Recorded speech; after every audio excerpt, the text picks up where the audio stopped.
আবৃত্তি করছি কবি ইমদাদ শাহীর লেখা বৈষম্যবিরোধী ছাত্র আন্দোলন ২০২৪ কবিতা। ছাত্র শ্রমিক মজুর মিলে আমরা অনিঃশেষ, বিশ্ববুকে জেগেই রবে বৈষম্যহীন এক বাংলাদেশ।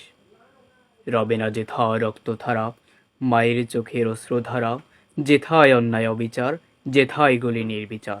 ছাত্র ছত্র আমজনতা রুখে দে ওদের অধীনতা, ভণ্ড নেতার মদদিঘাট ভেঙে ছুঁড়ে করে লপাট। তরুণের ডাকে জেগেছে বিশ্বে এ নতুন স্বদেশ, নতুন দিনের হাতছানি দেয় নতুনের বাংলাদেশ। ওরা উদ্যম, ওরা দুর্বার, ওরা শৃঙ্খল ভেঙে চলে বারে বার, ডেকেছে ৫২ কোটি প্রাণ, তাজা তাজা রক্তে রঞ্জিত উত্থান। ওরা নির্ভীক নির্ভয়, হুঁশিয়ার সাবধান।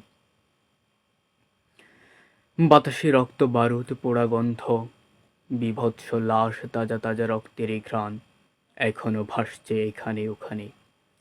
কেন এমন হলো আমাদের সাথে? আমরা তো শুধু আমাদের অধিকার চেয়েছিলাম, ন্যায্য অধিকার, যা যুগ যুগ ধরে তোমরা কেড়ে নিয়ে চলেছ। আবু সাঈদ, মায়ের সরল সাহসী ছেলেটা সরল মনে বুক পেতে দিয়েছিল, সহ্য হলো না।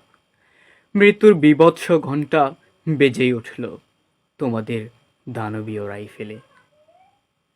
সরল প্রাণটা কোথায় যেন মিলিয়ে গেল। মেয়ের মুগ্ধ, মায়ের অমায়িক বিনয়ী ছেলেটা, মা এখনো প্রতিদিন মূর্ছা যায়। কি দোষ ছিল ওদের, কি দোষ? জাতির প্রতিভার কবর রচিত এই সহিংসতা, সহিংস রাজনীতির পথচিত্র শুধুই ক্ষমতার মোহ। জাতিকে অন্ধকারে রাখা খুনি জালিমদের এই বাংলায় আর কোনো স্থান হবে না। তোমাদের বিচার হবেই হবে।